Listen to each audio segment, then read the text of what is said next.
Happy New Year, y'all. Hope y'all had a really good year. Y'all been watching, I have. Uh, we got a guest already. Hi, Daryl. Hello, Happy New hello. Year. Happy New Year's to you too. Sure. Let's see all we got here in the chat so far. We got Adam from Small Town Machine Shop. How you doing, Adam? Jim Bob, how you doing, brother? Thank you for stopping in. Kevin, how you doing, Kevin? Of course, we got Daryl up here. Rail, how you doing, brother? Thank you for stopping in.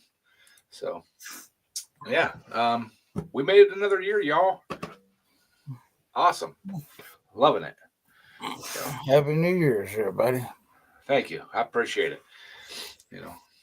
We made it one more time around that big fiery ball in the sky. So, Yeah. I don't know how long I'm gonna be able to stay up tonight because I got a headache, one of them doggone migraines behind my eyeballs. So I might not even see the ball drop tonight. I hate them ones. I get them too. So, but excuse me. Yeah, I actually got to take a nap. I've been going all day long. I worked out in the garage a little bit this morning, a couple 2 or 3 hours. Came in, did some stuff around the house. Hey, John, how you doing, buddy? Thank you for stopping in.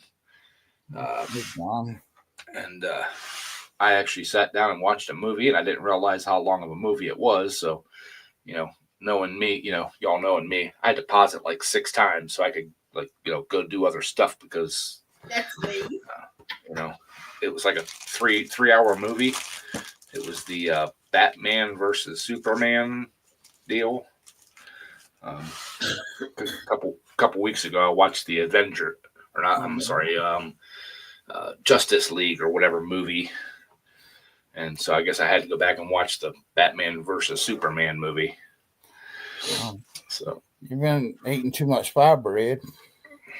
I don't know about that. So, hey, Wayne, how you doing, brother? Thank you for stopping in. Appreciate it. Yeah.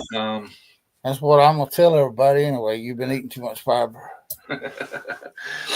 Well, in years past, I've done like a 4-hour live stream, and Mater from Mater's garage or Mater's workshop said he was going to go live this evening on his usual time and everything. So I decided I would just back it up a couple hours and let him run his live stream as long as he wanted to. And we'll just do a 2-hour live stream for New Year's Eve this year. So sorry about that. Yeah. Whatever makes you happy, Ian. Yeah. Well, he Mater's one that's not he wouldn't live up to that daggum. We all tried that for a while, but it was. Hey, I just I do my thing. I've been doing my live streams Sundays at 7 for 4 years now, 5 years. I try not to infringe on anybody else's. I've been doing the New Year's Eve live stream now. I think this is our 5th one. So, hey, if it goes off without a hitch, it goes off without a hitch. That's kind of why one reason I quit doing them because he'd just throw one up right on top of mine just for the heck of it. So. Nope. I try if I see somebody else is going live. Like I said, I try to just do mine on Sundays. Hey, Quick Wrench, how you doing? Hey, Quick Wrench. If I do decide to do one like on a Friday night or a Saturday night, I go through and check to make sure nobody else has one scheduled. Friends of the channel and stuff. And if nobody does, then I'll do one. But that's very few and far between. especially like on Saturday nights during the summer and stuff. That's when we pull. So, and I have zero cell service down at the track, so I can't even go live from the tractor pulls. It'd be nice if I could do a little quick live stream, but it is what it is. If somebody wants to buy me just get your Starlink put on top of the truck. That's what I was gonna say. Buy me a Starlink. I checked it. Yeah, they're expensive just to do a quick live stream from the tractor pull. Well, that T-Mobile, you probably be able to hotspot T-Mobile, aren't you? I can hotspot my Spectrum too, but there's no service down there at all. I mean, I can get 1 bar if I go down. This is weird. We're up on a hill where the track's at, but if I go down closer to the road, I can get like 1, maybe 2 bars. So, hey, Quick Wrench is doing a bathroom remodel right now. Hey, new year, new poo. I mean, you. Well, it should. I mean, is that a way of? I ain't gonna say what I was gonna say. It's gonna be a long night. We ain't even drunk. I done lost my religion enough watching that stupid bowl game a while ago. So, honestly, I did not even watch any football games today. Like I said, I was out in the shop working a little bit this morning. Had some YouTube videos playing, watching them working, and then when I decided it was time to come in the house and get some lunch, I did my lunch thing and decided, hey, I need to do some dishes. So I started doing some dishes, and of course, I can only stand in one single spot, without moving around for about 15-20 minutes, and before my leg starts hurting and stuff. So I stood there and washed dishes for about 10 minutes. Hey, Lisa Ann, how you doing, dear? Hey, Lisa Ann.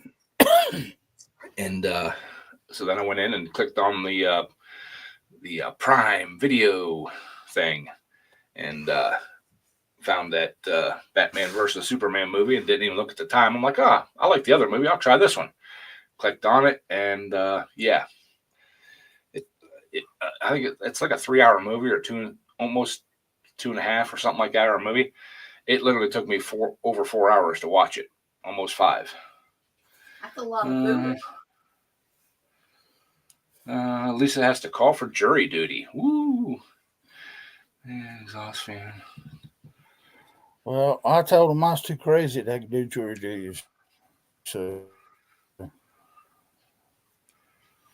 yeah, far as what? Quick Wrench said that the kids never told him that the exhaust fan quit working, and it got moldy in the bathroom, so he had to replace that drywall. So just decided to do the whole thing. That is a true statement.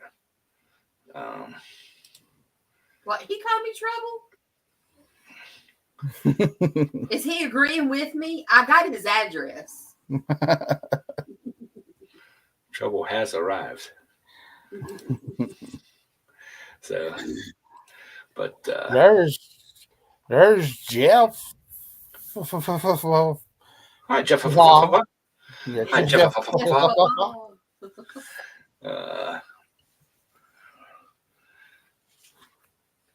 Don't get me started on that. Hi, John. I hear that song all night long on my mind play. Rail says he has jury duty this Friday.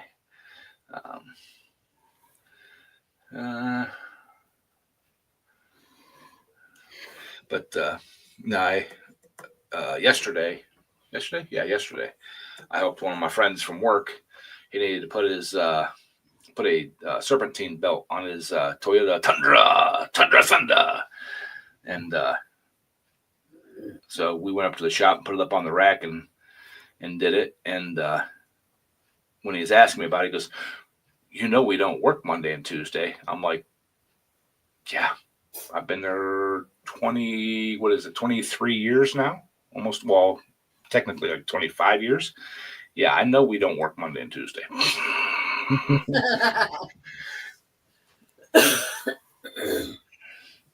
But Wednesday nights you might have to. No, I took vacation Thursday, Friday, so Oh, okay. I'm I mean they can call, but I don't have to go in. So Quick Wrench said new tile, shower, and new tub, toilet, everything new, and will be when done. So Toyota Racing Development. Okay. I keep calling it. Well, for a long time I called it the Thunder. He had a problem with the exhaust. It had a hole in it, so it was a little louder than normal. He's a younger guy. I'm not real young, but young guy, younger than me, and so it's got that little rumbly exhaust on it. And every time he start it up or whatever, Thunder. So get back in.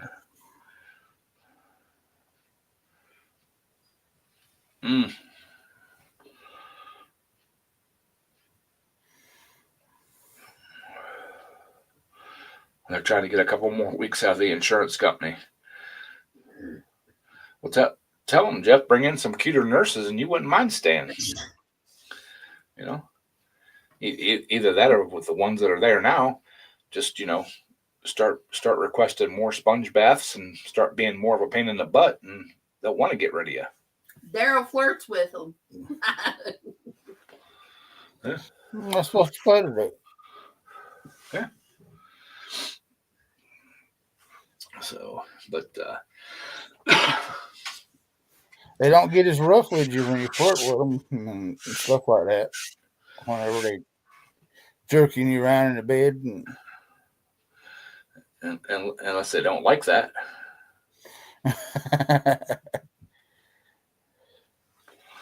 You may have too much equipment for them. You gotta be careful nowadays. Well, I can always blame it on the meds, the medicines they give. So. I'm the one that tells the male nurses I love them. I want to take them home with me.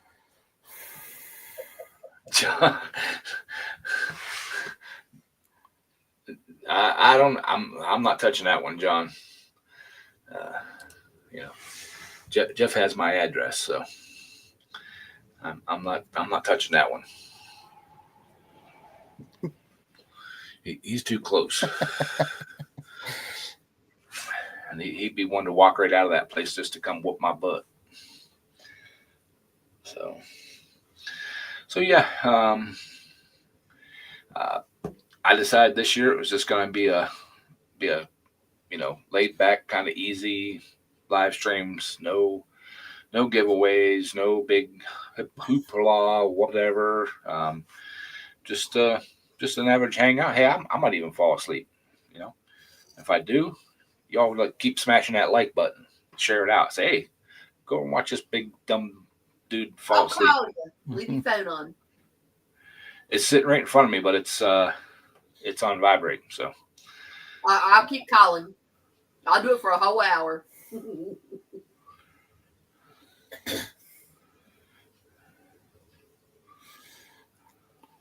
That's Lisa. And Daryl was standing there when I did it that day. That, and then another day she was they gave her some of that happy juice, and she come back in talking about a bunch of doggone bloggers that we used to watch a lot of, and she was talking. No, you don't what? No, strike that one. He throws the cats in the trash can.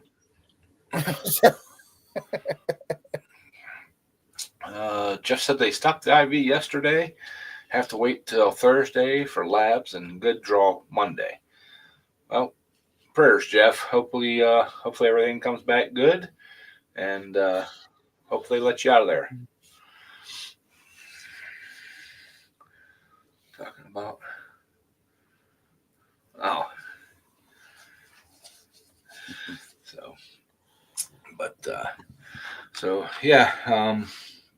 I don't know what this morning it just seemed like I could not get anything. I got stuff started. I just couldn't get anything done out in the garage. Yeah, you was trying to pick on me, but I got you. I was awake. This morning, you finally caught me awake. Yeah, but I normally ain't even awake at that time of morning. And that's been the weird thing for ever since I've been on vacation. I'll get tired like my normal. I usually go to bed about 9 o'clock. I'll get tired at 8:30, and I'll go in 9:30, lay down, and I am wide awake. So turn the TV on in the bedroom, and I'm awake till 11:30, 12. Well, last night it was like almost 1 o'clock. I finally dozed off, and 10 minutes till 4 this morning, wide awake. So I got up and I made sausage gravy and biscuits and had that. And then I was out in the garage by like 5:30, or no, it was about 6 o'clock. I was out there, and I just,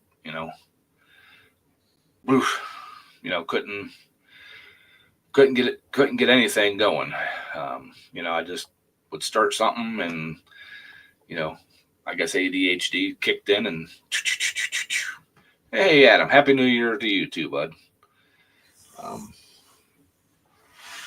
just bounce around from thing to thing to thing. The other day, I stopped in at over the weekend. They had Harbor Freight had that members discount, 30% off any item under $20 up to 5 items. So I went and bought some socket organizers and some wrench organizers. I actually bought the pliers for your MIG welding gun thing. And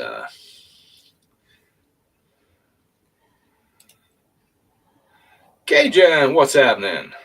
Hey, Happy New Year, Ed. Happy New Year. Happy New Year to you too, brother. Happy New Year. Everybody in the chat, Jeff, John, Rayo, Lisa, Jim, everybody in the chat. Happy New Year. Bon année.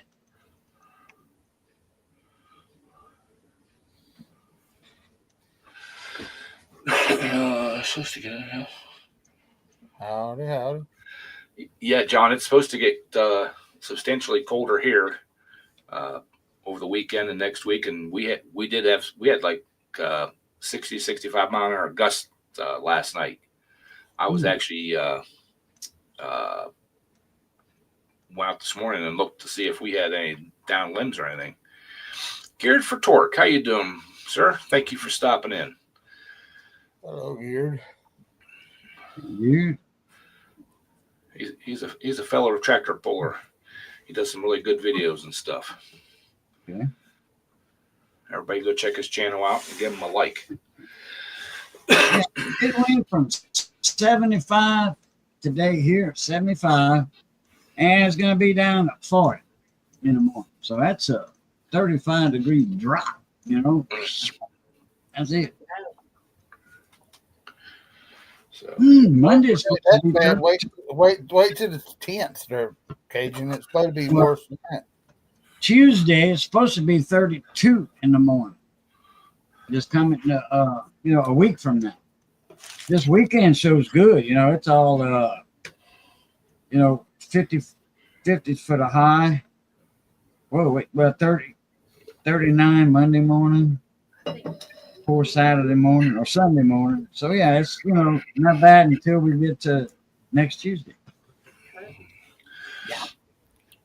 Yeah, they're saying we can get a couple inches of snow, between now and Monday. So How far down does that lake effect, cold weather, snow, We've had it all. Erie and Buffalo? How far down south does that actually go? Reach down there? Down here. if you look at a map of Ohio, it can actually reach clear down to like Route 70, which is like halfway through the state. But usually it's my area around the Canton area. That's, there and to the east of like over towards Pittsburgh and stuff. That's usually the corridor for the lake effect snow. Oh, okay. The real bad stuff doesn't get more than 10, 15 miles, but we can still get the outlying effects of it clear down here. Gleason News, what's happening? Hey, Gleason, what's up there, morning? I tried to call you a while back, Gleason. About 5 days ago, I think.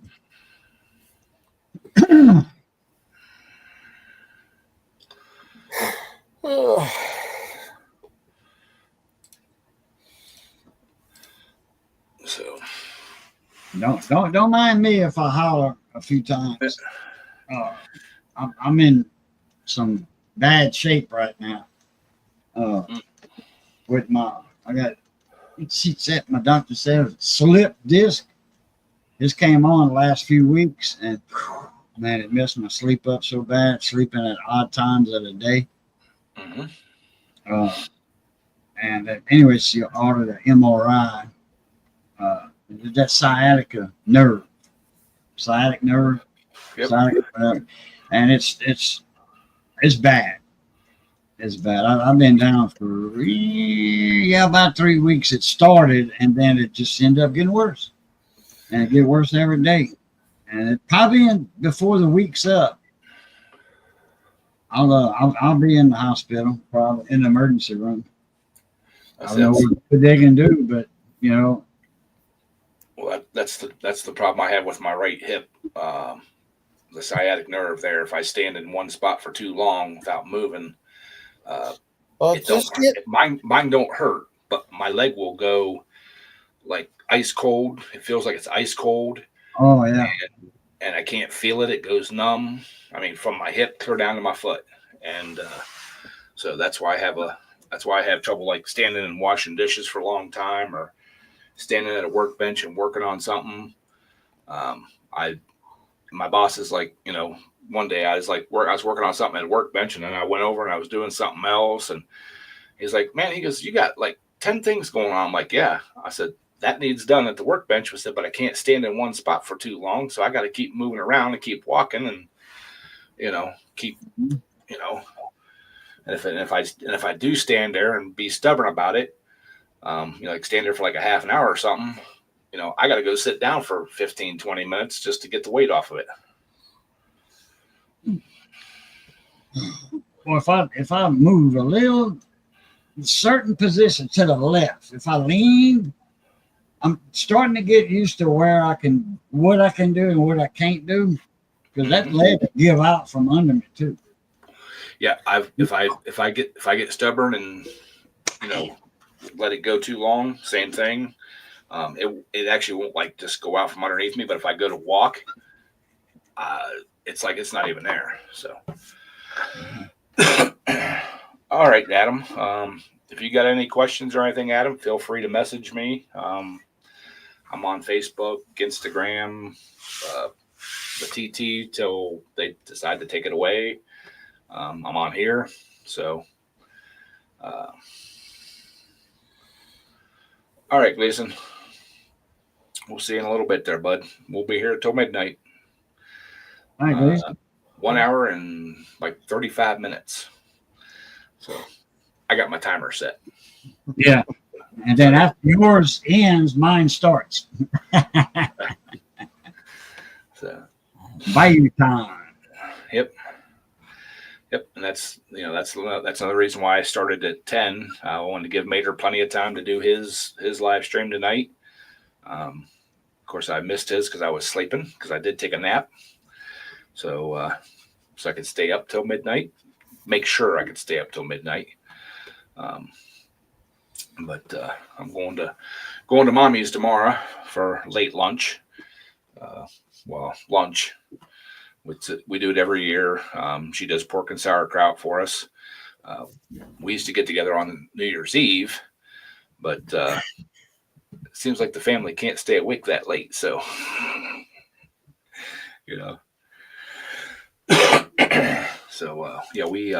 we get together on New Year's Day. Nothing big. I mean, just a small family gathering. Me, my brother, his wife, nephew, his wife, mom. Just hang out and throw some football on the TV, and we hang out and enjoy each other's company. So, enjoy family while you can.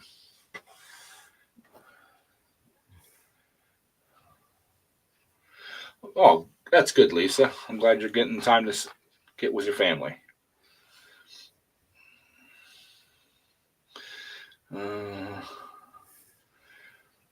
Sorry, somebody messaged me. And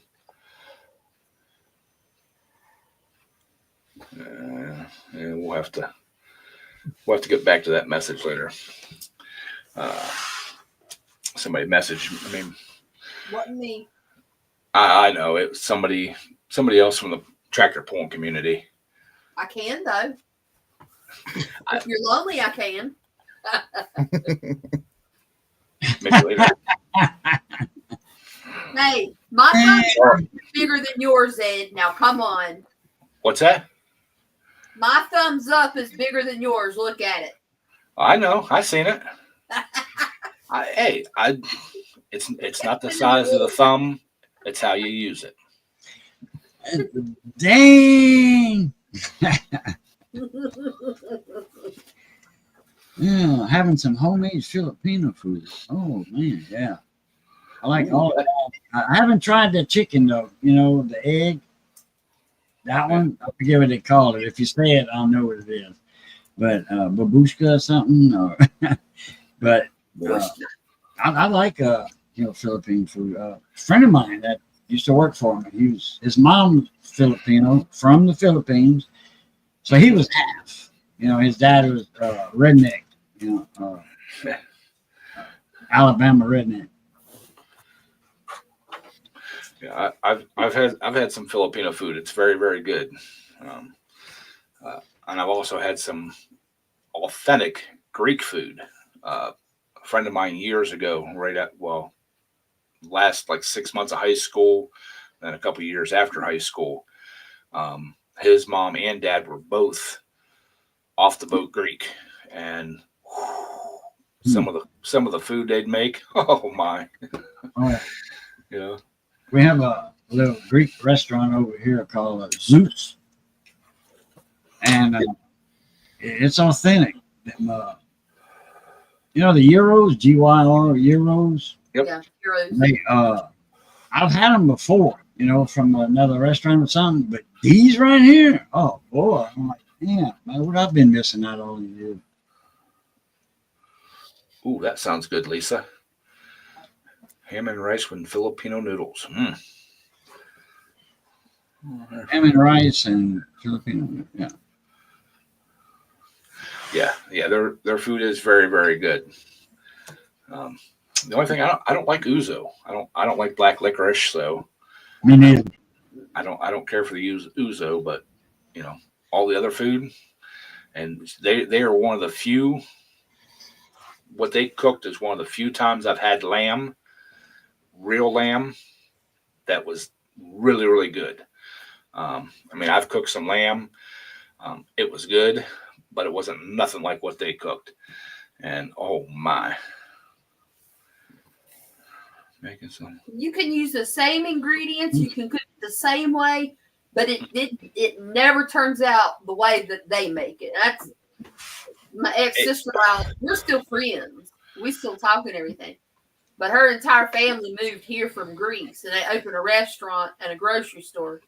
And oh my word, those people can cook. I know what you're talking about, like making gravy. Don't matter if it's brown gravy or white gravy. Yeah. I am cursed at making gravy. I cannot make gravy to save my life. I've told the story before that I've had a friend that stood there and basically literally held my hand making gravy, and she could do it in the same pan, same temperature, same everything, same flour, same all that stuff. Hers comes out beautiful. Mine comes out like wallpaper paste. I had to make a video. I use a cast iron skillet. I do it the old way. Fry the sausage, put the bacon, Yeah. put flour in it, brown it, then put your milk in it, a little bit of salt and Yep. pepper. Good to go. Yeah. I was standing right in her kitchen with her pan that she uses all the time, and we tried to make white gravy, and like I said, it turned out like wallpaper paste. And then we did some stuff and was going to make brown gravy, and mine turned out like it looked like a lump of paste, and hers was beautiful, tasted great, awesome. Well, the thing that when I learned how to cook it, I've got a really big long fork, and Mom said always keep scraping the bottom of the pan. I use a cast iron skillet, and she said those little things, those little particles of food on the bottom of the skillet is what gives it the flavor. Yeah, that's the good way. The whole entire time I'll sit there and keep scraping and stirring the bottom of the pan. The second time when she tried to help me make brown gravy, we did the exact same thing. She literally had a hold of my hand, making sure that I was getting the bottom, and it turned out like, ugh. Her dog wouldn't even eat it.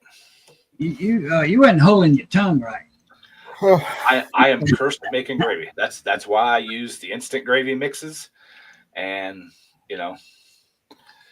Well, the question was this a girlfriend or was this just a friend or Ed? just a friend. And she is So- one of the. so- she she didn't have hands in two positions and two directions. She was literally standing like right here behind my shoulder and had her arm running down my arm and making sure that I'm doing it right. And yep. And she's the one that actually told me just give up, just use the instance. I won't give you shit no more because you cannot make gravy. There's something about it that you cannot. Rail says he burns hot water. I do too. I burn cold water. Yeah, Daryl will not. He can't cook, so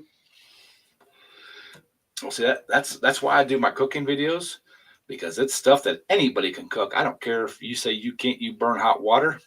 You can cook what I cook because I am not that good of a cook, or I was good enough to get by. I'd never go hungry, but I've learned that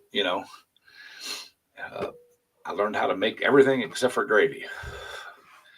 And like I said, I've had multiple people. My ex-wife, when we first got married, she tried to show me how to make gravy because she makes great gravy. My mom's tried to show me. My one friend, she tried to show me. A couple other people have tried to show me, and and do everything exactly how they do it. Nope, it never turns out ever. And I am just basically cursed. So that's why when I make my sausage gravy, I usually buy the big containers of the country gravy mix. The store has been out of them, so I buy the little packets and I mix up my gravy that way. And Jeff, I don't really have no problem with the crock pot. You're thinking about Mark. yeah, Martin. Yeah, you think of Mark. Mark hates crock pots. Crock pot food. I mean, Delisa, I make a gravy about like that, but I call it griddle gravy because I got the recipe from an old line cook back whenever I spent my year in college. There's a little diner, and it was one of the old almost looked like a drive-in diner. It was a long building, had the griddle right behind the counter, and he'd fry up sausage, bacon, and ham, and chop the ham up in little teeny tiny little pieces, and that's what went into their gravy, and he made it from scratch, and it always had sausage, ham, and bacon in it, and homemade biscuits. And when I say a biscuit, their biscuits were like 6 inches across, Yeah. Cat head. and about 3 inches thick. So We call that They, cat head down here. and that was one of my favorites. We'd go in there, and it was funny because they would open up at about 5:30 in the morning and go through till about 10 o'clock in the morning, something like that. And then they'd reopen about noon, 12:30, and go to about 2:30, and then they would close, and then they'd open up back at like 4:30ish, 5 o'clock, and go till like 9 o'clock at night. And they had a little house right out behind their little restaurant.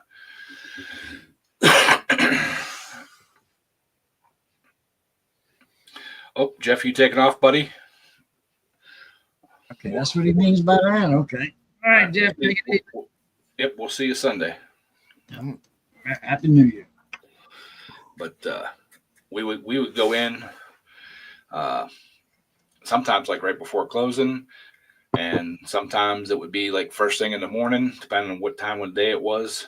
And they served breakfast. Well, they served their whole menu, which wasn't a very big menu, all day long. If you went in at 5:30, 6 o'clock in the morning, and you wanted, a burger and fries, he'd make you a burger and fries. If you wanted,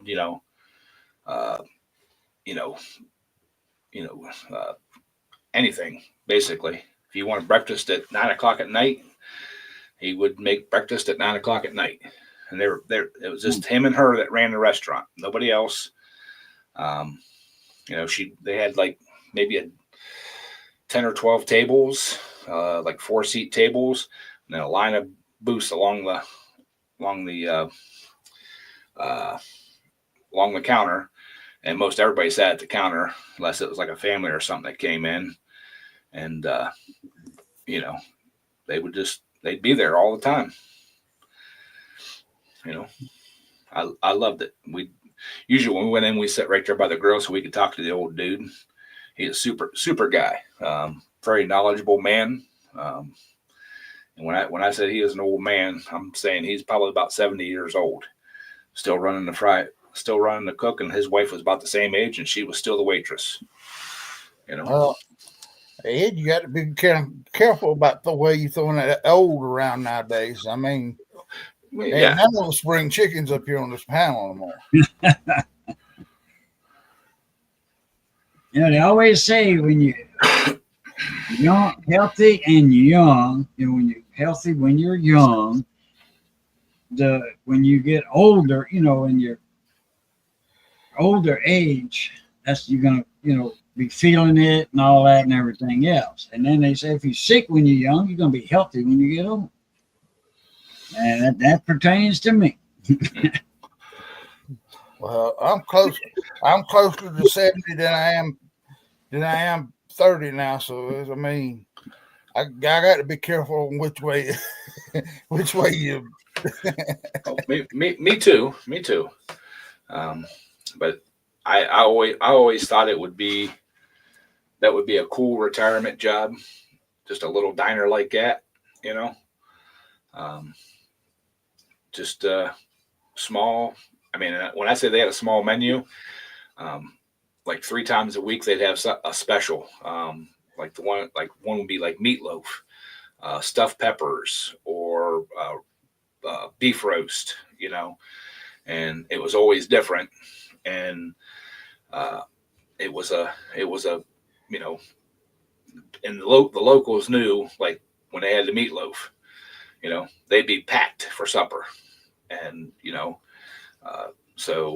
but it wasn't it wasn't like every Thursday they'd have meatloaf. It was just word of mouth. Hey, this Thursday we're going to have meatloaf. Next Tuesday we're going to have meatloaf, or whatever. And, and that's, like I said, they made X amount, and when it was gone, it was gone. Don't whine and cry, and tip your waitress. They had a little restaurant diner in Tucson, Arizona. It was called Brawley's, B-R-A-W, I think, L-E-Y-S. That was open from, you had to be there at 5 a.m. Like if you want to get in there in the first 50 customers, you got to be there at 5 a.m.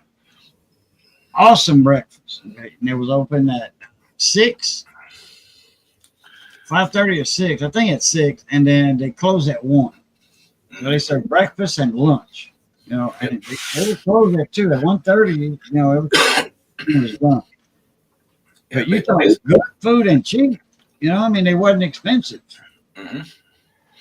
Yeah, their lunch menu basically consisted of hamburgers, hot dogs. I think they had some sausages and French fries and onion rings. That's where I took Delisa for her birthday yesterday. Was a place like that. Hot dogs, hamburgers, and just a little country store with a grill went. Yeah, but I tell you what though, they got all their food that they have. They cook it straight out. Something about Home Place, that restaurant, and that and why you want to sell them? And a couple days a week, they'd make loose meat sandwiches, and sometimes it'd be hamburger, and sometimes it'd be them little thin steaks. He would cut like into little strips and little chunks, and you could get cheese and peppers and onions on it, like a hoagie. That shit was good. I don't know what he seasoned it with. I wish I would have asked, but he'd cook it ahead of time, and then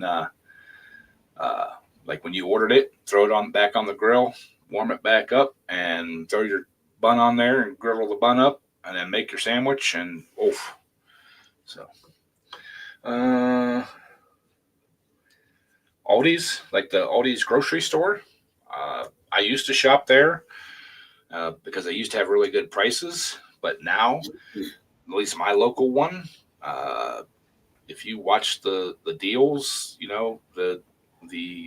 their prices are just a hair lower than what the regular grocery stores and the cheap grocery store we have around here. So I don't take the extra, and usually they're packed because everybody thinks they're getting good deals.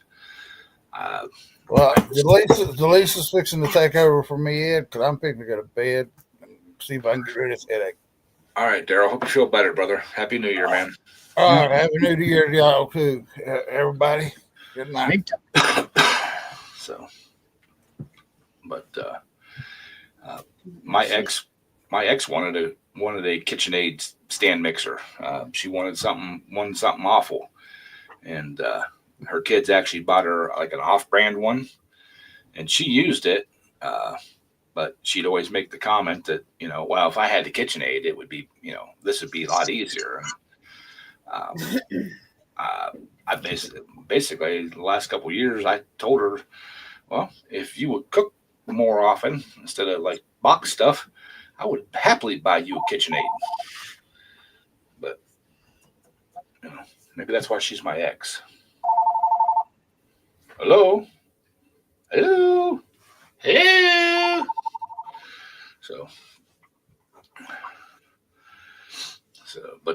So yeah. If she, I mean, don't get me wrong. She had a few dishes that she made that was good and I liked, but she also made some dishes that tuna noodle casserole is basically outlawed in my house. You want tuna noodle casserole, you go someplace else to cook it or make it or whatever. I can't even stand the smell of it, which is kind of weird because I like tuna. I like the noodles. Hi, Delisa. Hey, everyone. I'll see y'all next Um, week. I I like all don't the stuff see my fat tail very much on here. that, we love you having you on. Better than looking at Daryl. Oh, did you hear that? That's good. I ain't telling you. But You'll have to watch the stream and figure it out for yourself. there you go. Timestamp it. That's it. 45:53 or 45:23. Sorry. Yeah. But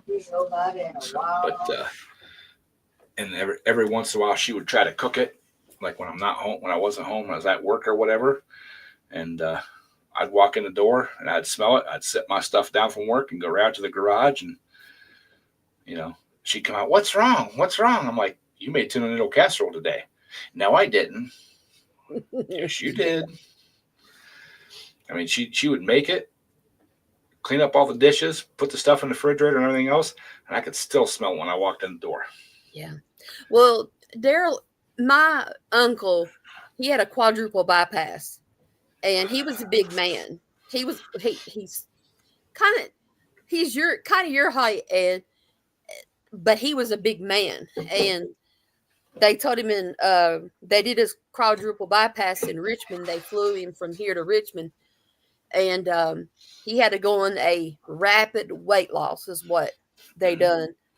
And it was a quote unquote negative calorie soup. And it's all he could eat. He couldn't eat anything else except for that. And he ate it for a month and he dropped 60 pounds on it. And when he did that, when he would bend over, he would have like a puncture in his chest. He thought he was having a heart attack again. And they took him back to Richmond. And what they did was they used a pig valve off of a pig to fix his heart. And they used a wire to sew it up. They left the end of a wire and it was hitting the inside of his chest right here. And if they went in and clipped the end of that wire, he would have died. So they had to leave it. And him and my aunt, they never ate out. They would cook everything and can everything. She used to take beef, and I don't know what she put in it, but she called it canned barbecue beef, and it was so good. It was just so good. And that's my Aunt Brenda, and but she's like my mom. Never cooked by recipes. Absolutely, they didn't believe in recipes. That's the way a lot of the old school was. Yeah. And My that's mother-in-law used to put up meat in jars. You have to can it in a big pressure Okay. pan and stuff.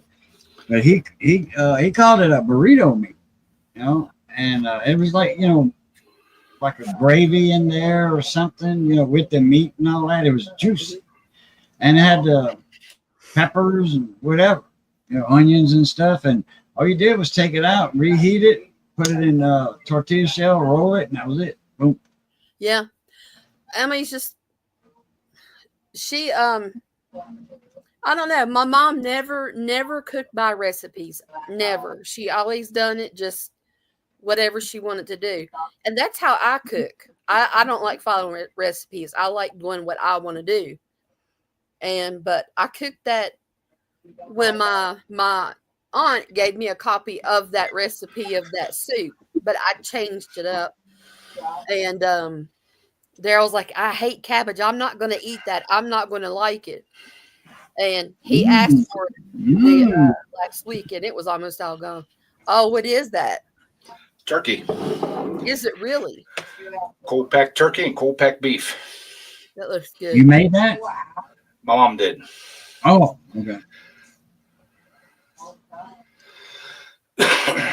Cold pack. You got is that a pressure canner Yeah, style too? Yeah, I thought so. yeah. I'll be right The back. meat, You guys. the meat and everything's already cooked, but Yeah. she just they call it cold packing, and the beef makes awesome beef and noodles. Yeah. Use the juice that's in the jars with the noodle, to cook the noodles and stuff. Mm. Oh, it is awesome. Mm. That's my favorite thing. And then she used to do, like in the big quart jars, she make up sausage, like take bulk sausage and make up sausage patties, fry them up, and stack them up in the jar, and cold pack those. Now that was back when I was in my early 20s, late teens, early 20s. That's a really good bar food. You come home from the bar, crack one of them sausage things open. Woof. Hmm. John kills me with this cooking. Yeah, that's Well, Ed's on a diet too. Yeah. So that's dietetic food. He's in his video. well. I got to get back on my diet. I kind of went off of it a little bit there around Thanksgiving, but first of the year I got to get back better on it. But like Delisa was saying, most of the recipes that I put out and everything, I find them on the internet, just for something different. But I tweak them to make them my own. And a lot of the stuff that I originally started cooking on the channel was all stuff that there's no written down recipe. It was all from my head or whatever. And my mom taught me when I was young that the recipes are good guidelines, but cook with what you like to eat. Cook with the spices you like. Cook the meats and stuff that you like to eat, and cook them how you want them done. Hey, Tommy, how you doing? Hey, Tommy, how you doing? Happy New Year, buddy. Oh, Daryl's in the bed. But Yeah. I Delisa, couldn't find the remote to the Roku, so I had to go get him up to come in here and find it. Oh, I thought you had to go tuck him in. Give him his little teddy bear. No, I don't tuck him in. He tucks himself in. last time me and Johnny, not last time, but it was a past time here. In the last 2 months, Johnny had to go to Walmart, so I needed to go to the store. So I went with him, and I was going to get some jars, canning jars. Mm-hmm. And I'm like, wow, $2 a piece, $1.75 a piece. You buy a pack of 12, a flat of 12, and like pints or quarts. They were like right around $2 a piece. I'm like, man. Lord. So I didn't get them. They can have them. I mean, I've got a bunch of canning, and I pickle a lot.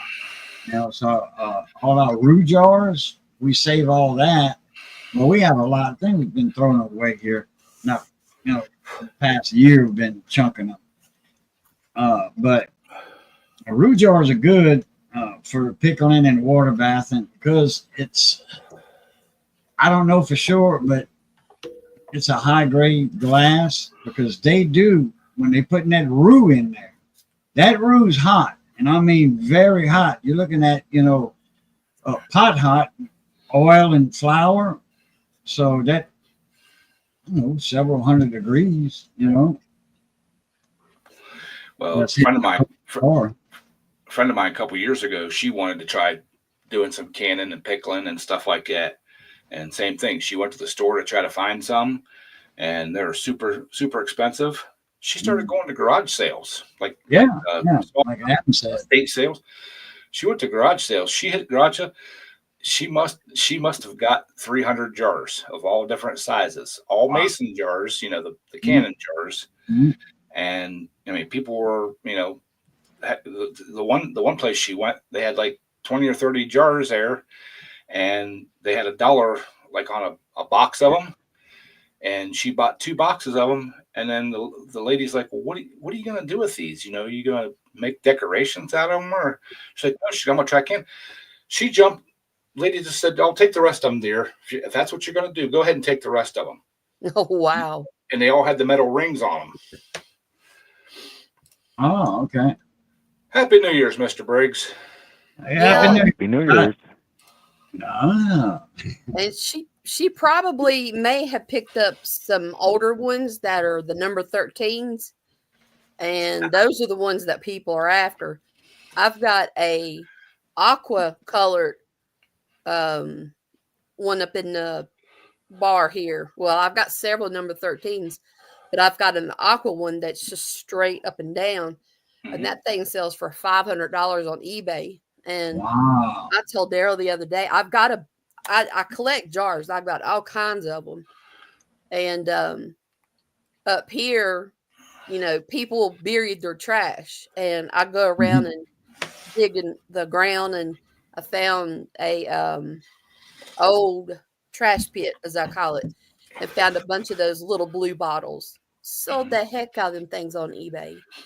But I think I'm just going to get rid of all of it because it's not doing us any good sitting here. And, we want to do a little bit of traveling, even though we've got Messy Millie here.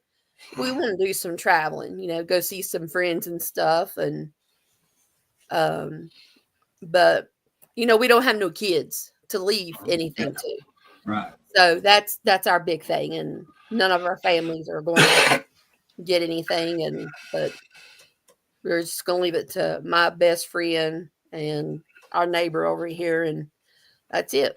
I mean, you say that about not having any kids. I got my stepdaughter, but I got my nephew too. And my boss was helping me every year. We got to redo our insurance and everything. And I opt into the extra life insurance. And he kind of looks at it. He goes, "That's you're single." He goes, "And your funeral costs and everything are all covered by work here. What?" I'm like, well, I said, I want to make sure my nephew and, my daughter that, whenever I do pass away, if there's any outstanding bills or anything like that, I don't leave a burden for anybody like that. And he goes, "That much?" I'm like, yeah. I said, I want to make sure that, that everything's taken care of and they can take care of everything. He goes, "Me and my wife together don't have that much." I'm like, whatever, man. That's what I want to do. Always better to have extra when you're thinking about it like that. I mean, that's a smart way of thinking. And, I've almost got ours completely written up, and we're going to put it in a trust. So nobody knows who got what. They'll know who got the house and land, but they won't know about anything else. If you want a great niece or a great nephew to leave stuff to, I got plenty to serve up for everybody here. Yeah, he's got an army of I got an army. I got four nieces and 5 great nieces and a great nephew on the way. And Lord knows before it's over, it's going to be 15 or 20 nieces and great nieces and that. So if anybody needs to borrow one to leave something to, I'm sure it's only one of me. So I'm sure if Ed Gage it or Eddie or Delise there wants to rent a neighbor niece to leave something to, I'm sure I could give you a couple. Well, we don't have any kids at all, and I've always had dogs. And sure, you got a kid. You got Ed over there. Ed's a big kid. It just occurred to me one day. I thought, if we have dogs when we die, what are we going to do with them? And I sent my neighbor a message. I said, if Daryl and I died, what would you do with our dogs? And he said, I'll take them and keep them. And then I messaged my best friend and I asked her, I said, if me and Daryl died, what would you do with my dogs? And she said, I'd keep them. I'm not taking them to the shelter or giving them away. That right there is what let me decide who was going to get our property. They've got dogs. They're all dog lovers. And see, that's the nice thing about my nephew and my stepdaughter and my daughter. They know the value of what I have. Like my ex fiance, she knew nothing about the value of what I had in the garage and everything like that. So she would probably would have just let everything go, whatever. At least my daughter and my nephew know the value of everything, and if they want to keep it, they can keep it. If they want to sell it, they know what to sell it for. My nephew is actually my nephew is actually the sole beneficiary of my life insurance, because when I was setting it up, my daughter was in between addresses. She didn't have a permanent address at the time. She was staying with friends. And but he knows that, it gets split 50-50 after all the bills and stuff are taken care of. Yeah. Any debt, like if you're in a hospital for a month, that before the way that the state of Virginia is all debt has to be paid before the state is distributed. I think that's nationwide. That's nationwide. Yeah. That ain't just Virginia. That's everywhere. But That's why I tell anybody, if they think they're getting sick, I tell that Cajun, Ed, or you, if you guys think you're getting sick and your time is coming short, sign that property over to who you want to have it beforehand. You don't even have to tell them. And then if something happens to you, the state won't get crap. Otherwise, they'll take everything. Exactly. And see, it's when my dad, when he died, my sister, which I don't speak to either of my sisters, none of them. She basically had him doped up, and he didn't know what he was signing. So she had it wrote out to where everything went to her. Me and my oldest sister didn't get anything, and it really didn't matter, because I would have loved to have one of my mom's quilts. She handmade these huge king size quilts by hand, and it took her a whole year to make them. But when my mom had leukemia back in 2002, she was at UVA, and it's a 6-hour drive round trip from our house to the hospital. And Mom told me, she said, I've been doing a lot of thinking. She said, I want you to have my most sentimental possessions. And she said, I got them wrote down on a piece of paper. And she said, when your daddy comes back up here, I want you to go to the house and get them and keep them and put them up, because I know you won't sell them. Well, when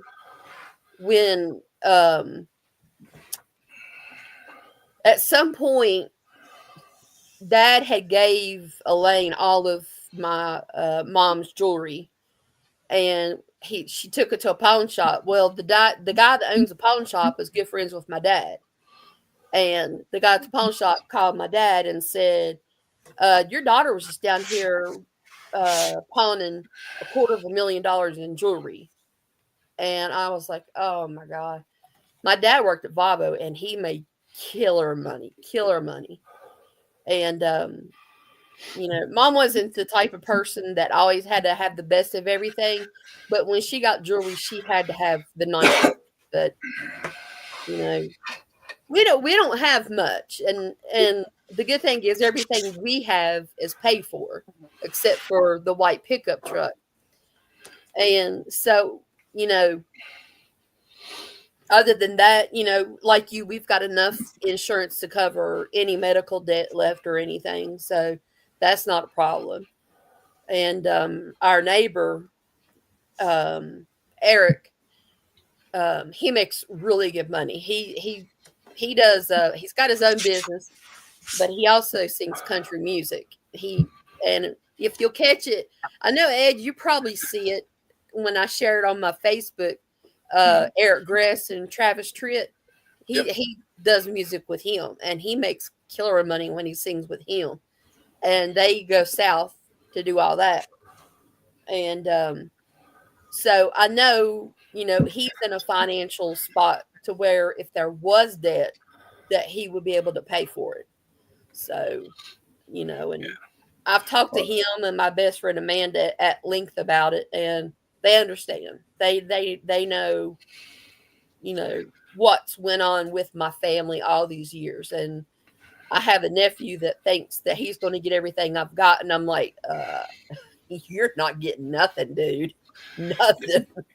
You know, it's the only thing that I owe on is my house.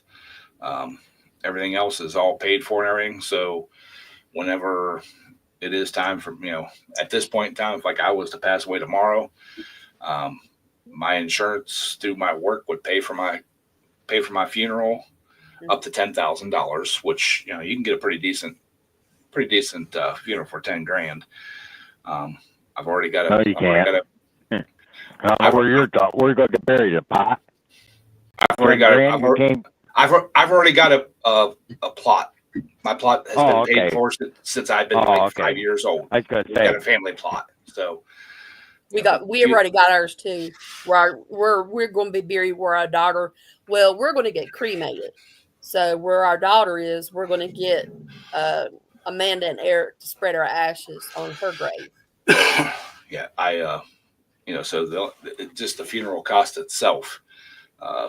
The casket for showing, and I done told my nephew and my daughter both years ago I was always against cremation, but whatever, I don't care. I'm dead. Do with me what you want. You want to put me in a shoebox and bury me in the backyard? Put me in a shoebox and bury me in the backyard. Oh yeah. But you know what's funny, Ed? You can actually build your own coffin legally. Yeah. I don't know how Pennsylvania. I don't know how Ohio is, but like in New York or I'm getting buried in Pennsylvania. Believe it or not, my family's got a family plot in Towanda, Pennsylvania. You got to be in a crypt, and I actually ordered my crypt ahead of time. It's already installed. Basically, all they have to do is lift the lid off, put me in, and I already built my own coffin. My nieces think it's spooky that I made my own coffin. They said, but that'll rot in 10 years. Okay, and you're dead. So what difference does it make? Yeah, there's certain parameters you got to follow, but yes, you can build your own coffin.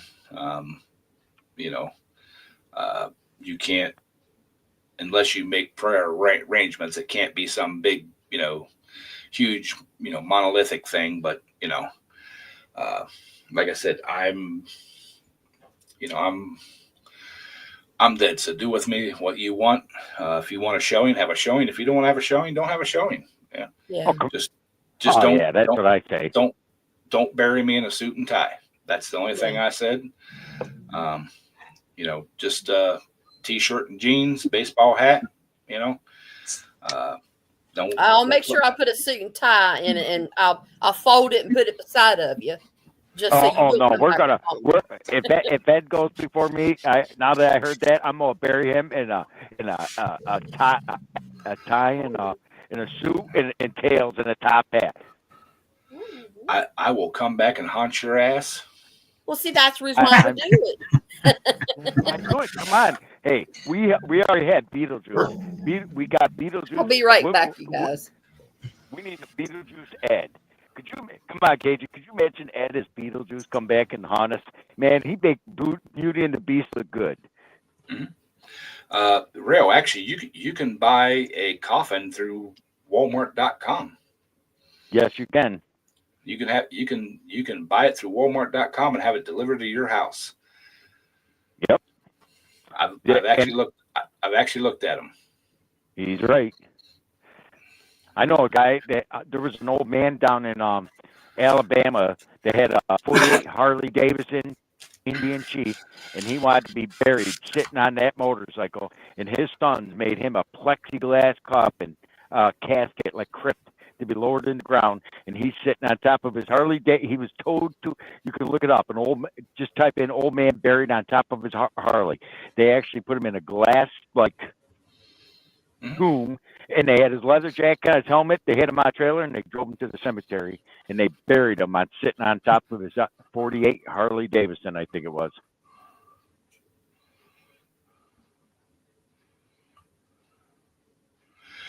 Yeah, Adam, I've seen people do that, make their own urns and stuff. I've also looked into the. I don't know if you guys ever seen them. You can be buried in a biodegradable. You can be non-embalmed, buried in a biodegradable casket, I guess, and then they plant plant a tree of your choice over top of it. And basically the tree goes down and your body fertilizes the tree to grow. I've looked into that, you know, so actually they have a thing at work now. We have I guess you call it a cemetery at work now. It's not in ground, it's a wall, and you have to be cremated, but you can buy a spot to be interned right there, right by our chapel. It was a gift from one of our ex-students, graduated student, very good friend of the university and everything. Him and his wife set money aside, lots of money, and had this put in. We had they started the legal proceedings to have it, because you have to get it approved and everything to have an intern place to be interned. You can't just bury somebody in the ground or, in a wall or whatever. But yeah, if I wanted to, I get an employee discount. I can buy one of those. Like I could do it right now, and they'll take small payments out of my paycheck until I retire and get it all taken care of. But like I said, I've already got at least one. I know one that I know of. I thought one of my family members said that we had two. One where my grandparents are buried. Each of my grandparents, my mom's side and my dad's side. Supposedly there's spots at both of them. Now my dad is buried in the military cemetery out in Rittman, Ohio. There's a small. It looks just like the big one in DC. It's basically the state version of that. So it's a really nice facility. That's good. It's you. I tell everybody, even 18-year-olds that I know, I tell them, Cajun, I hate that about your back. Oh, he's muted. Yeah, Adam, we have taken a very strange turn. So let's change the subject to something different. Hey, I'll tell you what, I got a cemetery in my backyard. How about that? Yeah, you sure do. It's joined to your property. Yeah. Yeah. You ain't the only one. I rented a place that had a cemetery right next door. Pretty awesome to live there. I love it. I absolutely love it. The only problem was I didn't, like girls and guys have, when you're young, you have somebody to come over and have a slumber party. When my friends came to the house and saw the cemetery, they went home. I'm like, what? It's an old one, and there's some in the very back that are the oldest, and they got rocks, and on them they've got chiseled at rest. And then Weird. all of them are in a perfect row, and they're the tall ones. I would get on top of those headstones and run across from one side of the cemetery over to the other side and then back on the other. And my mom caught me one day, and let me tell you, ooh, she broke a branch off that pine tree right there going into the she can see cemetery. that leather stung your butt a little bit, huh? Yes, you lit me up. And it was just, there's on the very front row, there's 4 veterans that's buried there. And the second one from the left was evidently buried in a pine box, we're assuming. And every so many years, his bones will come to the surface. And we have to go down there and get some topsoil from the back of the cemetery and cover his grave up. And but it's just the guy that comes to push mow it. It's not a big cemetery, but everything's like compact, like close together. And he's getting to the point where he can't get up here and mow and weed eat it. And where my house sits, there's the man that used to live here, Jesse, is buried in the cemetery. He's the very front to the far right. And I had his house tore down and bought my trailer and moved it in here. And we were sitting here one evening, and all of a sudden Daryl said, "Do you smell that?" And I'm like, "What?" And he said, "Cigar, like a cigarette." And I'm like, I said, "Oh, that's Jesse." I said, "Hey, Jesse, how are you?" So his spirit is still in this house. And but yeah, him and his wife is buried on the front row to the far right in that cemetery behind the house here. And, but before I met Daryl, I told him, I said, "Do you believe in spirits?" I said, "I don't know about ghosts." I said, "But spirits, definitely." He said, "Not really." So I made him a believer quickly. Very quick. I believe in spirits. We've had a spook in the White House for 4 years, so come on. I mean, I'm just saying. That's a spooky I'm just saying. Yeah, just say, Cajun, I hate that to hear about your back. I have the same problem with mine, and it is not fun. Let me tell you, it hurts. And fun hitting the floor, and you know, and to get up. That leg drop I got up one and morning and couldn't stand up, and Daryl had to take me to the emergency room.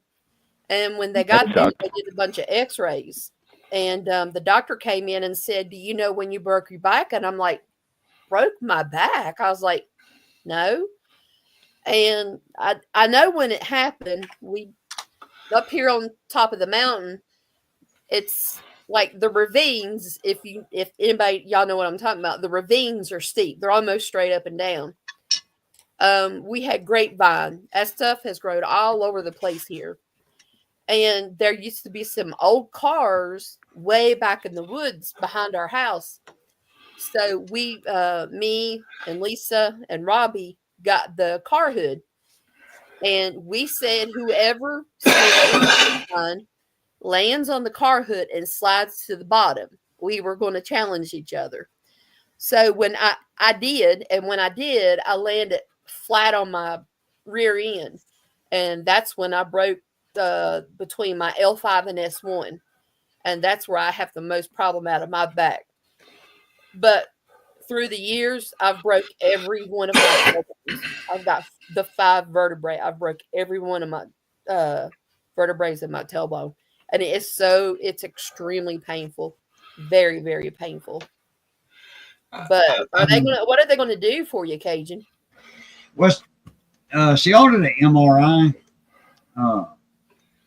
And the hospital's going to call and tell me when to go in or whatever, for pre-register. And then go in a couple of days, and then they'll do an MRI. And then I know the guy, the radiologist, smells like someone else's problem. Yeah. And did it to a couple people. I know the radiologist, so he'll tell me what's up with it. I just think Ed just needs to build you. Cajun, if they say you need a wheelchair, we're just going to pull Bear Ed, make you a propane powered wheelchair so you can get around your house faster. Yeah. Oh no, we're gonna do lipo battery, baby. I've been watching Grind Hard Plumbing, and they made a little kids quad with a lithium electric motor and a lithium battery. That thing scoots, man. Yeah, but you can't. Can you get it in the water though? Can you go through the creek with it? Yeah, the battery is watertight. Yeah, but Ed, Cajun is a redneck at heart. You know, he can't have battery. He's got to have in a way, more of a Cajun. I don't want to say you're more of a redneck than you are electric, man. Coon. But he needs to be able to sneak up on people, so that's why we're going electric. Oh, yeah, but here's the problem: electric's expensive. As much Cajun food as he drinks, he could fart out the power to run that propane generator, that propane powered wheelchair. Well, you can see I'm I just got saying. this back on the counter for a little while, temporary. Because Missy, I went to her mama for 3 or 4 days, and the big pot was already set up and made, when she had left. So I was like, okay, well, so I had about, I don't know, that much in the pot left, about 3 cups left, 3 regular mugs left in there. So I just did that, and I fixed it again because I figured Johnny'd be coming over the next day, and he did. Well, he didn't drink but 2 cups or something like that. So we about emptied that pot, and I'm like, I don't think Johnny's going to come tomorrow. So I just set it to the side and fixed the little one, the regular one. So we got a new game when Adam goes live, Small Town Machine Shop, and Mike Hodge comes in, he's got a shotgun of beer. So when Adam starts doing his live streams again, everybody encourage, or change your name to Mike Hodge. So when you come in and comment, he's got a shotgun. So when is this gonna happen? I don't know. He said he needs more live opportunities. So Oh yeah, I see the comment. Okay. Yeah. Well, so Daryl, I like that Four Roses small batch bourbon, and we went to the ABC store and got a bottle of it. I went in the back room and did my 2-hour workout. Came back, he had drank half the bottle. I said, honey, you don't drink it like that. That's why you got shot glasses. I was sitting here, and about 15 minutes later, glasses. he stopped talking, and I looked at him, and I was like, are you okay? He jumped up and was puking everywhere trying to get out the back door. I mean, it was spraying, and he wouldn't get out. Well, I had to buy this eggnog because it reminded me of Ed. Oh, Sandy eggnog. Oh, and a bit, yeah.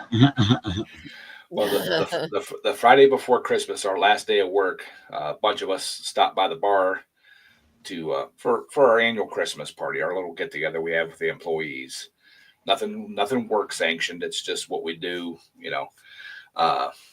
and I actually ordered a tequila sunrise.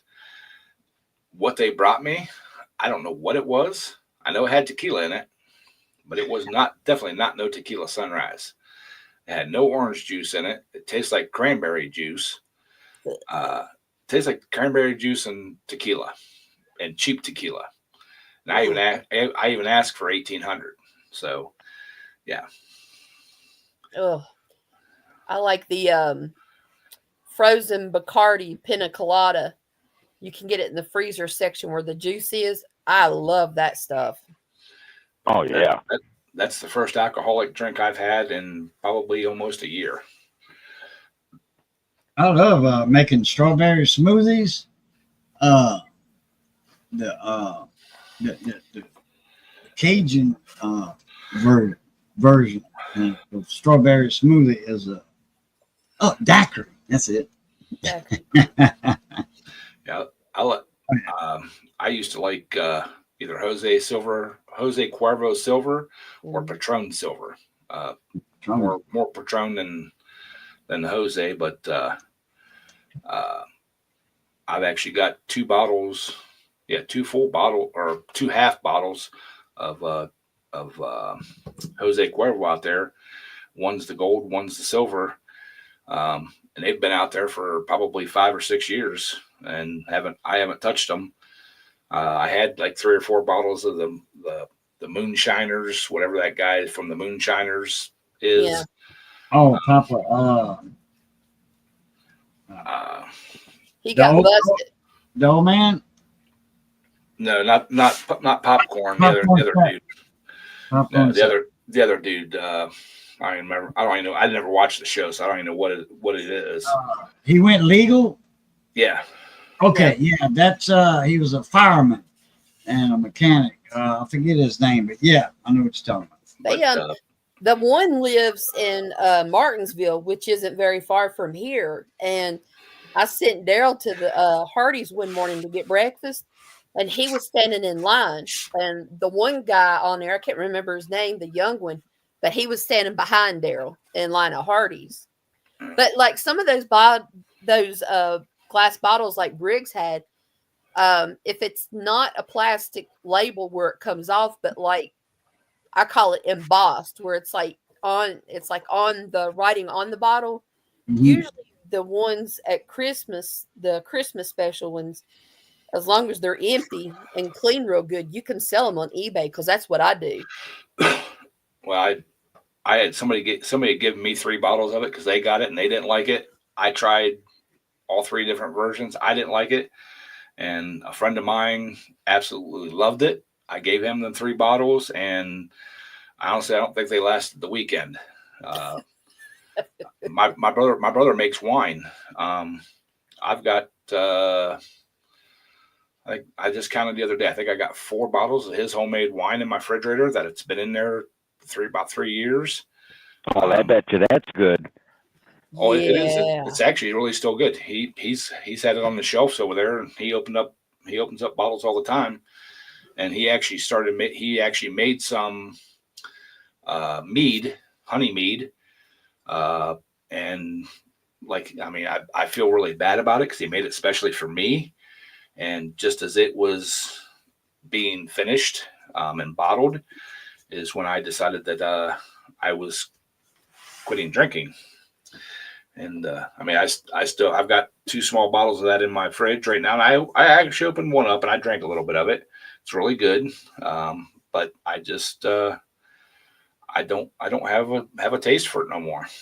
Yeah. Our neighbor that has those barracudas, he found out he's got stage 3 cirrhosis of the liver, and he was a heavy drinker when his first wife left him. And he's yellow, his eyes, his skin. Mhm. And it's sad because, you know, I hate to say it, my dad was a piece of shit. But Matt, the one that has those cars that's got the cirrhosis of the liver, I love that man to death. And he's like a dad to me. And he texted me the other day, and he was just real worried, you know, just asking me my opinion of it and everything. And I said, you know, he's 77, 78 years old, and he gets around far better than a lot of 30-year-olds do. I mean, he keeps going. But if he's sit down, that's it. He's done. He'll go downhill quick. And his wife died 2 years ago of liver cancer, pancreatic cancer, stomach cancer. From the day she found out she had cancer, she died 10 days later. And he told me, he said, that's how I want to go.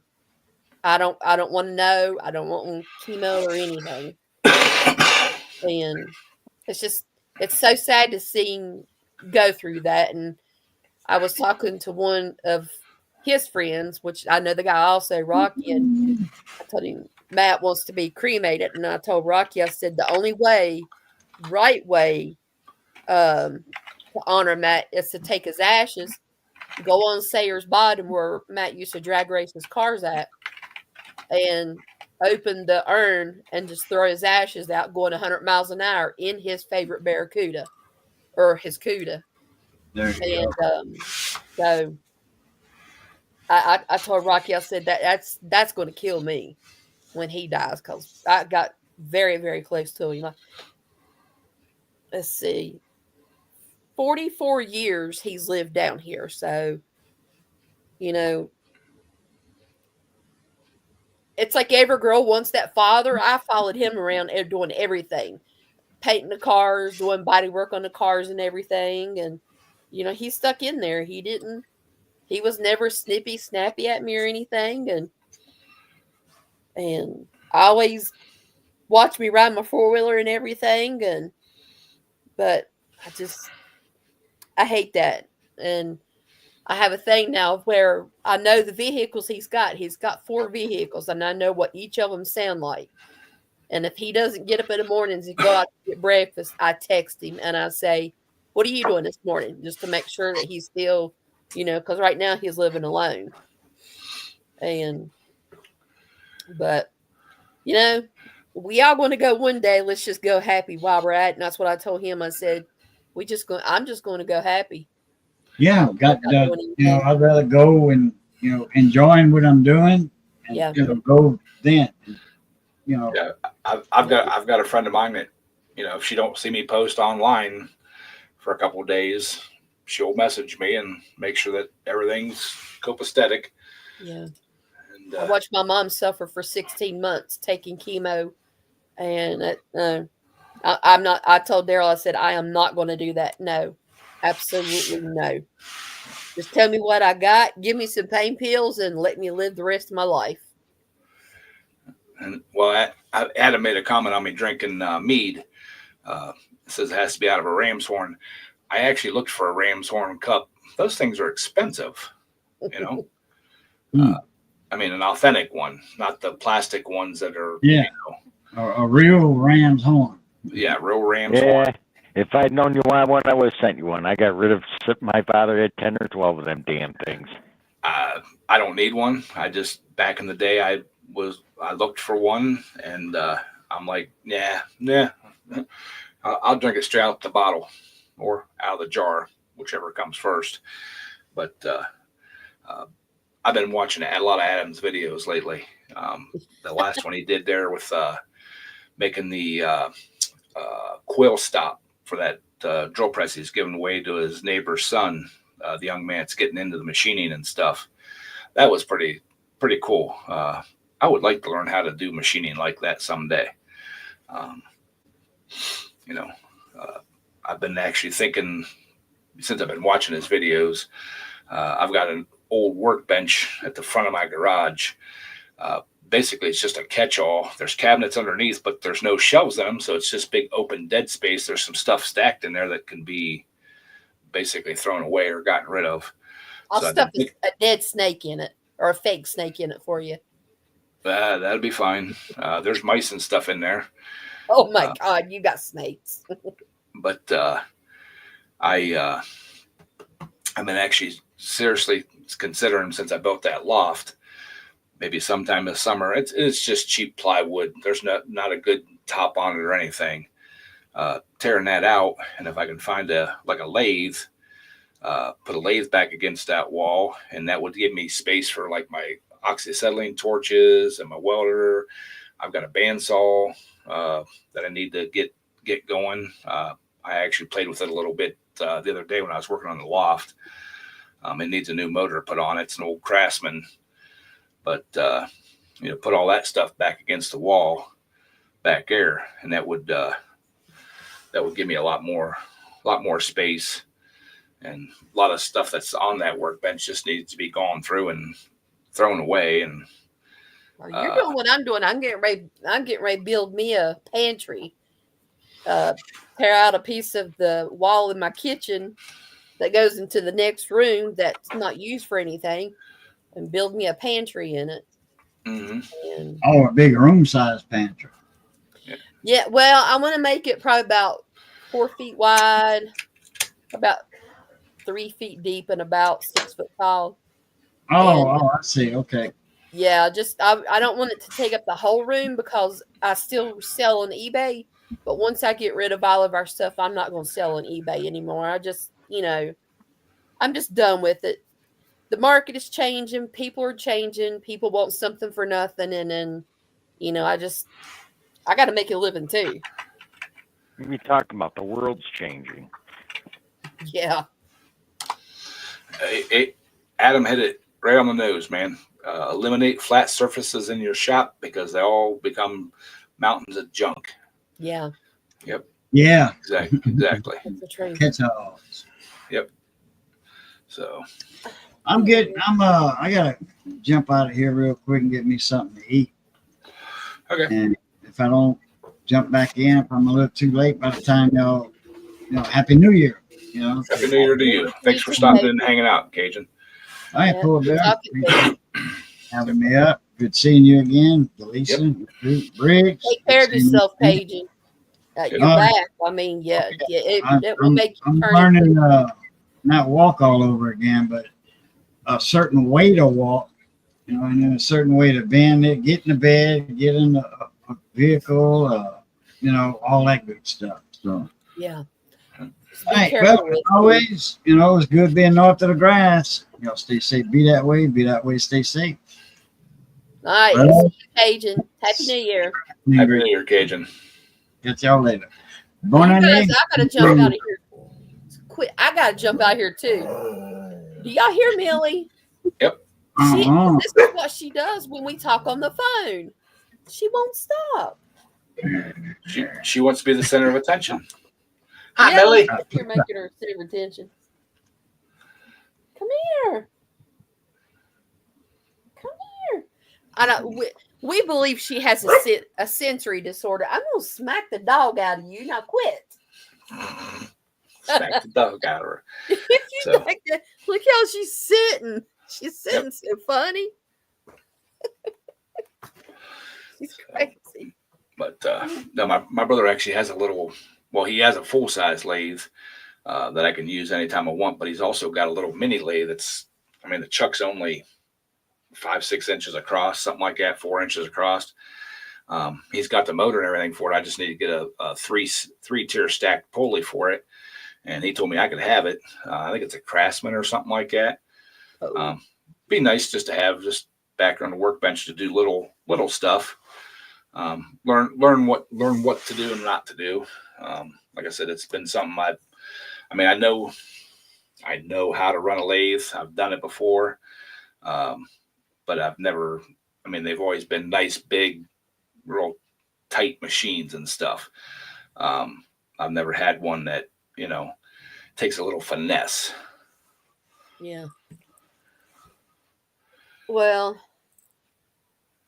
we was building shelves in Daryl's shop, and everybody knows the saying is measure twice, cut once. Uh-huh. His is measure once, cut 5 boards. So no joke. No Well, when I was moving stuff around in the shop to get over to where I was building my loft at. Well, my hand circular saw and stuff is up on the shelves at the front of my garage. Wasn't even thinking about it. Got everything all set up and everything ready to go. And I went to cut something and I'm like, my circular saw's up there and I can't get to it. So I had to find my little DeWalt, 4-inch little, it'll cut through a 2x4 and stuff. No problem. I had to get that, but the bad part about it is the battery I have for it. I can only make 2 cuts through a 2x4 and it's done for, and it takes an hour to charge it. So, I had my big chop saw out. I don't have It's anything. 20 something years old. It still cuts everything, but it just throws sawdust everywhere. There's people Well, in there, Millie. Look. Hi, Millie. Millie. Look forward, Millie. Hi, Millie. Look, go outside. Go chase the squirrels or something. But anyways, the first cut I Let's chase made, the tax man. I had it on my roller cart toolbox thing. It's got a flat top on it. I wasn't even paying attention. I had it pointing right at Monkey Business, the lift table. I cut down through that board and then I looked over and there was just sawdust from the front to the back of that lift table, Oh, all over everything. So after I got the loft and everything built, I had to take the air blower and kind of gently blow all the sawdust out, back off the, oh.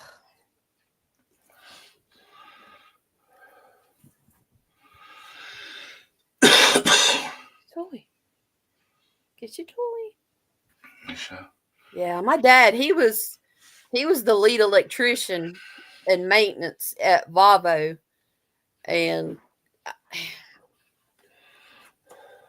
I have to give him credit as due. He was God when it came to electricity or building stuff or anything like that. He was like the piss poor at being a father. That's what I always said. And I would watch him, but I could never talk to him. I could never ask questions or anything. And so when we got down at Daryl's and when his house flooded, from the entryway between the kitchen and the washroom, it had to be cut several different ways. And I got down there and started cutting. There was like, that is not, you're not going to do it. That's not going to fit. I was like, it will fit snug, believe me. And when I got done with it, it didn't need no glue, no screws, no nothing. It was tight. It fit. And I just cut it once. But I'm getting ready to do some remodeling on this house on the inside. I made a first of the year commitment, so that's what I'm going to do. And I want my pantry first, and then start working in my kitchen. I need some more shelving under the cabinets, and a single wide mobile home. And when we sold his house in South Carolina, that's a 1,600 square foot house. You're trying to pile all that stuff in a 900 square foot house. Well, 984 square feet. And that's pretty daggone hard to do, let me tell you. Oh yeah. And so I'm going to be putting 99% of everything up for sale because I'm just, I'm tired of looking at it. I'm tired of it sitting here. I said when I bought this house, there was things that I wanted to do, and it's time for me to do it. So, well, when I bought my first house with my first wife, half the house was knob and tube, and the rest of the house was all Romex. Well, my uncle, my dad's brother, both of them always done carpentry, but my uncle actually that's what he did as a side job. He built houses and custom cabinets, and I mean he built them from the foundation up. He laid block, everything. He come over and we basically rewired 2/3 of my house that was all knob and tube. yeah. And and that he taught me a lot all growing up. I mean I spent as much time with him and his wife as I did with my own mom and dad. And I would help him, do construction work. Him and my dad both taught me tons and tons and tons of stuff. And that's basically from my grandfather. I can remember it vividly when I was real young. Somebody, we were doing something and I wasn't like really into it. And he pulled me aside and looked me dead in the eye and said, "Young man," he said, "never turn down learning how to do something." He said, "Learn what you can from who you can. It's one thing that nobody can ever take away from you." Mm-hmm. And that sunk in and has stuck with me my whole entire life. Anything I can learn from anybody, even to this day, if I can learn it, I will. That's basically how I learned to do everything. Mechanical work, carpentry. I'm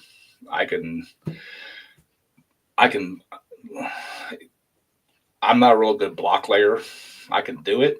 It'll get done. But I can basically build, if I wanted to build a house, I could build it from the foundation up and, do everything that needs to be done in it. I know how to follow blueprints, follow building code and all that kind of stuff. And I've had friends that, learning how to mechanical work. I had a cousin, he was a mechanic. That's what he did for his, he was a maintenance man where my uncle and him worked. But he had a business where he did mechanical work in the evening. And then once he left the shop, he did mechanical work full time. Learned a bunch from him, learned a bunch from my brother, learned a bunch on my own. Like I said, learning how to do machine work. I had a friend that his dad was a machinist, tool and die man.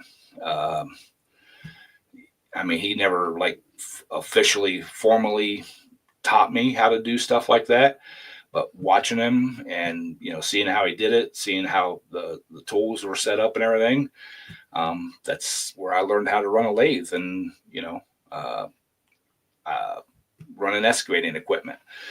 When I was doing diesel mechanic, I helped my side gig was helping a guy that did on-site repairs. He was a heavy equipment mechanic. Just learning how to operate the stuff, moving it around so we could service the stuff. The couple stone plants that we went to, stone quarries, he got to be decent friends with the owners there. He would send, he'd like, young man, he goes out, go out there and dig a hole. Take that big hoe and go out there and, you ain't going to hurt nothing.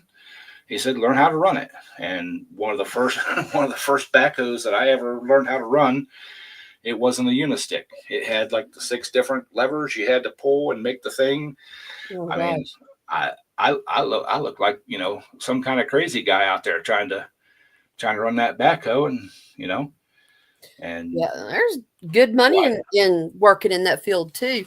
well, and I asked him, I said, he said, come, show me. He goes, no. I said, figure it out. He said, you'll get the hang of it. And eventually I did. Wasn't real quick at it, but I could dig a hole. I could dig a trench and I could fill it back in, Mm-hmm. So, so yeah, I know how to do a lot of stuff. Yeah. But I also learned too, real quick at my jobs, don't tell them everything you know how to do, because Exactly. you end up doing that stuff, for, cheaper than what they could hire somebody to do. Mm-hmm. And, you're still making your cheap wage, but, even to today at work, to this day at work, we've got a big wheel loader. You can put pallet forks on. It's got buckets. The ground supervisor and my supervisor, if something needs done up on campus, they'll say, "Hey, man, can you run up there and do that real quick? For us. You got time?" I'll jump in the wheel loader and go up and do grounds work. Just basically to get me out of the shop, change of pace. But they know that it'll get done. It'll get done quick. Get done right. Just all kinds of stuff. So, Yeah. When I worked at Renfro, I worked there for several years. We worked 2 days on, 2 off, 3 on, and then 2 off, 2 on, and 3 off. And our department supervisor, Andy Allen, he asked me to be the department floater because I knew how to run all the knitting machines, because there's like 6 different kinds. And so then, like, we manufacture socks. So on the top floor was knitting. On the bottom is where we stockpiled everything. So I got to learn how to drive the tow motor and got my tow motor license. I absolutely loved that thing. But the floor in that building, where the machinery in the top floor was so heavy, the floor was flexible. And when that tow motor would run across it, you could be standing there and it feel like you're having an earthquake. It was the funniest thing. But yeah, working on that machinery and everything, I've never been the type of girl that got into like makeup or dolls or stuff like that. I had my first ATV. It was a 3-wheeler I was 8 years old, and I've been outside doing stuff ever since. And then did you see the picture of the rockway that I put on my Facebook the other day, Ed? Mm-hmm. I got a friend on my Facebook. She said that if she got the rocks, would I put a walkway down for her like that? And I said, well, first off, I don't put it in concrete, because we have that freeze in the spring, and the ground swells. Yep. And you can't. So, and I want it flat so I can run the mowing deck over it, but you won't trip and break your neck, as I call it. And I told her, I said, I don't know. I said, the way that my back of my foot is, I said, I don't know. She said, I'll pay you $3,000 to do it. And I'm like, wait a minute, what?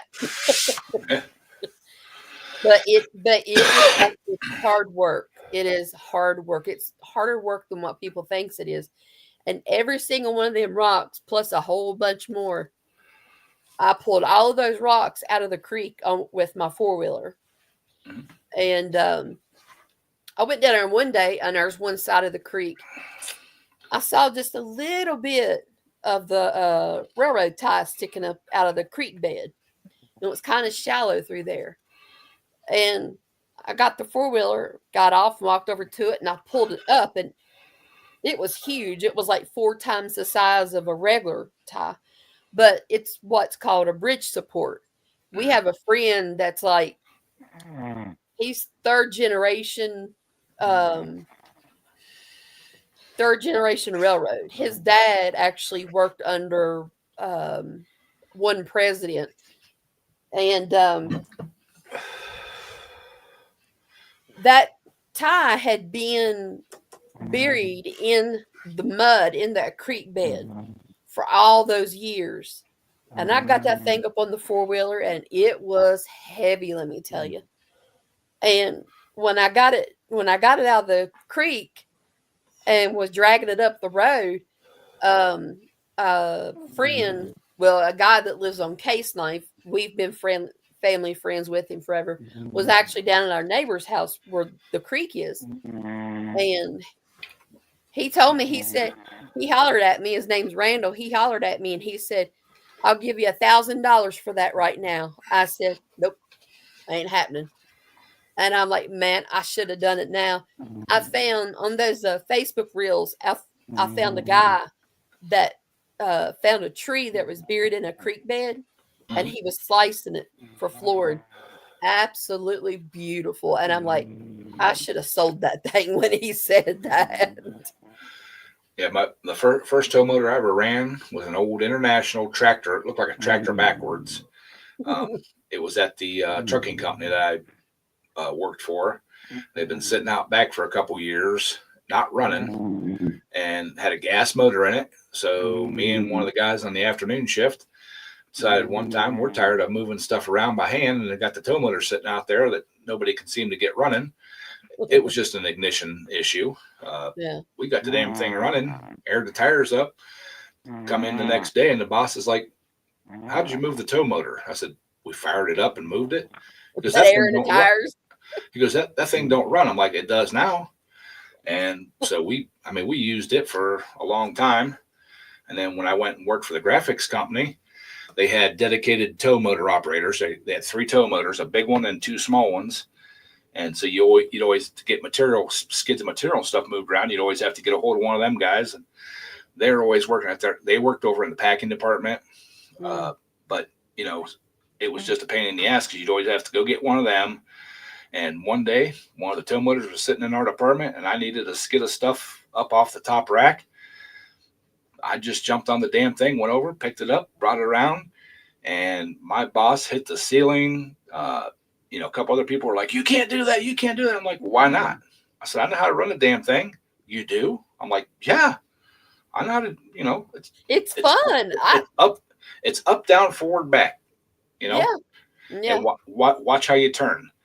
Well, after that, they brought in a company, and they actually licensed 6 other people in the company, and each department had their own tow motor after that. Oh, God. And I'm like, well, it kind of pissed the guys off in the packing department that worked over there because, that was their job. Well, we weren't union, so, no, it's not your job. It's, just because they pay you to run the tow motor, you have other duties. Yeah. So, that's, and then when I started where I'm at now, one day I was actually working in the grounds department, and I needed to move some stuff around, and there was nobody around. I jumped on the tow motor. I'm moving stuff around, and the guy that was in charge of the fleet department at the time, he come out, and he's, like flipping out because I'm on the tow motor, and I'm like, "Dude, I've driven equipment that's big enough to crush this building. This little teeny, propane tow motor," I said, "is absolutely nothing." So he kind of stood there and watched. He's like, "By damn," he goes, "you do know how to run that damn thing." I'm like, "Yeah," Yeah. and cool. and and I've always said, if it's got, some sort of a steering mechanism and tires or tracks, I can drive the damn thing. Yeah. You know? Oh, I love driving stuff now. Sure. Yeah. I'll figure out how to get the damn thing started. Yeah. It's got our neighbor down here, that where I go down to ride on my 4-wheel. He's got an old grader. Well, he passed away, but down at their house, they got an old grader, and then the very center of it, at the front where the blade is, there's like this great big old huge metal like wheel, and it's got grooves in it, and that's how you turn it. That one that's down there is a manual kind. That thing is probably about, I don't know, 5 feet round. I'd love to have that thing, but you can't. I mean, the size of the socket that you'd have to get those nuts off to get that thing off. God almighty. And they don't have the electric setup down there for it either. And but the equipment that has sat there all these years, it's never going to run. I mean, he's left it out in the weather. It's rusted. But the tires alone. Listen to Briggs. I'm saying, ask Briggs who's he talking to in his sleep. But the only thing that I haven't driven that I would really like to try to drive is a steam engine, like a steam tractor. For some reason, steam powered equipment just fascinates me. I'll tell you what, go on my Facebook and type in Guy Span. He built a steam engine himself. He has rebuilt many steam engine trains. And add him, because he puts stuff on his page frequently about trains and stuff. But he's got a video on there of it was a boat, and he made a steam engine to go in it, and it's how it runs. And add him as a friend. He puts some pretty cool stuff on there about that. Well, I like the trains, but I'm talking like the tractors, the steam powered tractors and stuff. My brother, there used to be a guy across the street from where my brother lived. He's moved now. They had two of them, two big ones that they would run all the time at the fairs and stuff like that. And I never got a chance to go over and run one, but I mean, I love even the stationary engines. I could stand there and watch one of them run for hours. It's just something about the external mechanics of it. Just, how everything works together, and it's awesome.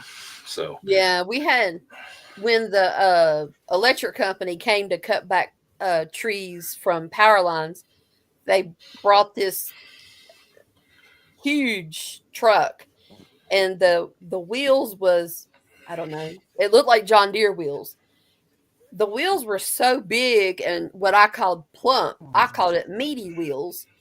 And to watch that, and it had one of those blades on it, and it's on a long arm, and it would stretch out, and it had probably, I don't know, 20 saw blades, and they would go in and out like that. And that's how they were trimming back the long power lines between the houses up here.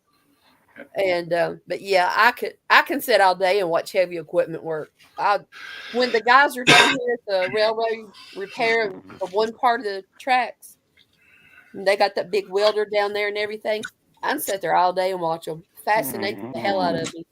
We actually were down there one day, and right at our crossing, they were laying new rail. And now that was neat. I think the video's on Daryl's page, but yeah, that was neat. But I love heavy equipment too. Less than a minute till New Year's, at least here. I know other places in the country that there's other different time zones and stuff like that. Yeah, I'm watching it now at New York City. Come on now. I've got my clock up on my computer here. We got about 30 seconds till New Year's, so. Uh-oh. Here we go. So,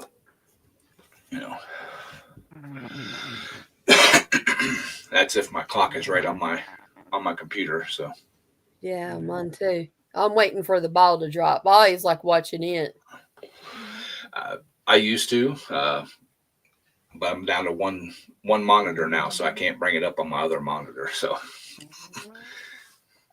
Here we go. I don't have a TV in here. 3, 2, 1. Happy New Year, everybody! Happy New Year. Happy New Happy Year. New everyone. Year! Mwah. Kiss for y'all. Hope y'all- I put a kiss picture for you on Facebook. It's okay. Happy 3 hours early, Lisa. You know, Rail says 10 p.m. there. Well, y'all can keep on partying. So Yeah. Adam says 3 hours left for him. So, but yeah, Happy New Year, everybody. Thank you for hanging out. Happy New Year, everyone. I think I'm going to get off here. And Millie's starting to make me sweat. She is. I'm debating. She's tearing everything up. I'm debating whether just leave the live go, let Briggs take care of it, Yeah. or end it. So I'm going to pick on him and tell him he was talking about somebody in his sleep, and he wasn't saying nice things either. yeah. So, all right, y'all. I love y'all. Hopefully, you have a great New Year, and check out the cooking video. Will be coming out tomorrow morning. Debated whether to put it out or not, but I figure I'll just go ahead and let it drop at 4 a.m. like it usually does my time. Go ahead and do it. Y'all, please like, comment, subscribe. Make sure you hit the thumbs up button before you leave out of here, and we'll catch you all Sunday, because we're gonna do a Sunday live stream too. So Yeah. again, love y'all, All right. and take it easy, y'all. All right. Happy